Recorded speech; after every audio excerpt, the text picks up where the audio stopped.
Ibu Saudara yang dikasihi oleh Tuhan, saya bersyukur kita diberikan kesempatan untuk boleh sama-sama mendengar renungan harian GP Kris Pangkal Pinang pada hari ini. Bersama dengan saya, Guru Injil Mercy. Sebelum kita lebih lagi mendengar firman Tuhan, mari sama-sama kita berdoa, kita minta Tuhan, bela Tuhan yang menolong setiap kita. Mari kita berdoa. Terima kasih Tuhan Yesus, kami sungguh bersyukur buat kesempatan pada hari ini. Kami boleh menikmati kebaikan Tuhan, kasih setiamu dan anugerahmu yang tidak pernah habis dalam kehidupan kami. Pada hari ini kami mau mendengar firman-Mu Tuhan. Kami mohon Engkau menolong kami semua, biarlah kami dapat mengerti setiap firman-Mu yang disampaikan. Terima kasih Tuhan, hanya inilah doa kami dalam nama Tuhan Yesus Kristus, kami berdoa. Amin. Bapak Ibu Saudara, gimana kabarnya selama akhir-akhir ini? Apakah baik-baik saja? Puji Tuhan kalau misalnya kita berada dalam kondisi yang baik-baik saja. Atau mungkin saat ini saudara sedang merasa tidak baik-baik saja. Mungkin saudara dalam pergumulan berat, dalam sakit, dan semua apapun yang membuat kita merasa nggak baik-baik saja. Tapi bagaimana kalau dengan kita yang punya kondisi yang baik? Mungkin bagi kita kondisi baik adalah ketika kita bisa berkumpul dengan keluarga kita, ketika kita punya banyak uang, usaha kita laris, tidak ada pergumulan. Intinya saudara, kita punya standar masing-masing tentang kondisi baik. Tapi apakah standar yang kita punya sesuai dengan standar Tuhan atas kondisi yang baik? Berbicara tentang standar saudara, mari kita merenungkan bagian Alkitab yang terdapat di dalam Ulangan 25 ayat 13 sampai 16. Saya akan membacakannya bagi kita sekalian. Janganlah ada di dalam pundi-pundimu dua macam batu timbangan, yang besar dan yang kecil. Janganlah ada di dalam rumahmu dua macam eva, yang besar dan yang kecil. Haruslah ada padamu batu timbangan yang utuh dan tepat. Haruslah ada padamu eva yang utuh dan tepat, supaya lanjut umurmu di tanah yang diberikan kepadamu oleh Tuhan Allahmu. Sebab setiap orang yang melakukan hal yang demikian, setiap orang yang berbuat curang, adalah kekejian bagi Tuhan Allahmu. Sedemikian jauh pembacaan firman Tuhan, saudara. Ayat yang kita baca barusan berada di dalam konteks di mana bangsa Israel melakukan perdagangan. Pada saat itu saudara, belum ada mata uang atau koin untuk melakukan transaksi perdagangan. Jadi, yang menentukan keberhargaan atau nilai suatu barang adalah beratnya. Maka neraca atau timbangan itu menjadi hal utama dalam menentukan nilai transaksi.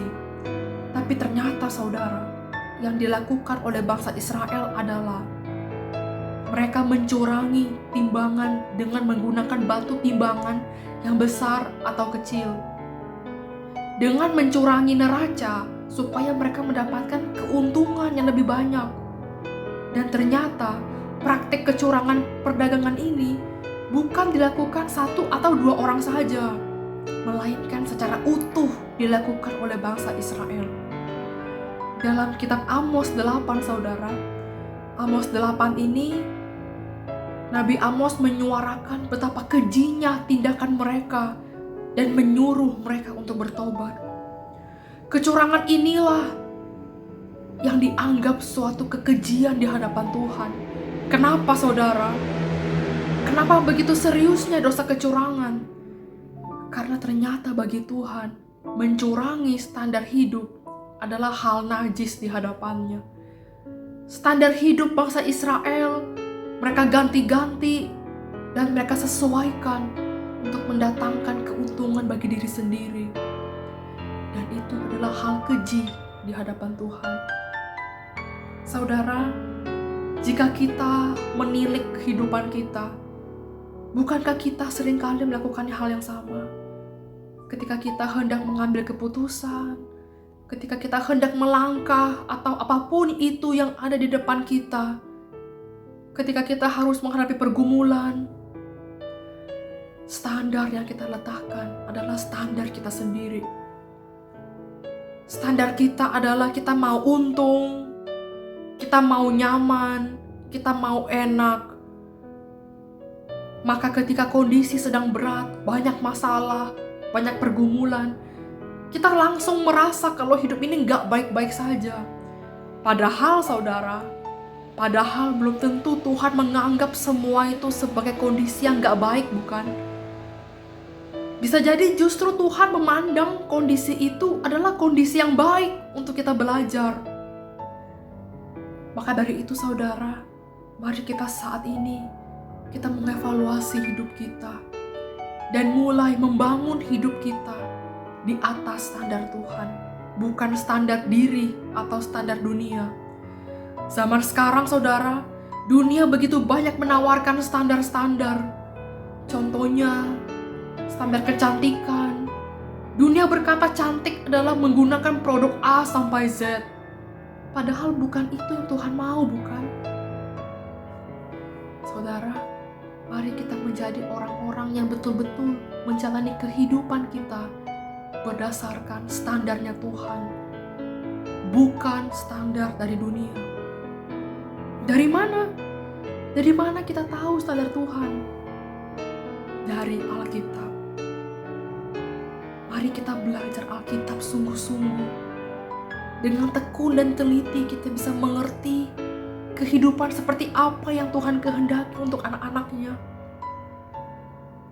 Biarlah Tuhan yang menolong kita semua untuk bisa menjalani kehidupan yang baik menurut standar Tuhan, bukan kita. Tuhan Yesus memberkati. Mari kita berdoa. Tuhan Yesus yang baik, hamba-Mu telah selesai berbicara. Kami mohon berkatilah setiap kami Tuhan. Biarlah kami menaruh standar bukan pada harapan kami, tetapi kami menaruh standar adalah berharap sepenuhnya pada Tuhan. Kami mohon, mampukanlah kami Tuhan, biarlah kami menjadi pelaku-pelaku firman-Mu dimanapun kami berada. Hanya inilah doa kami, dalam nama Tuhan Yesus Kristus kami berdoa.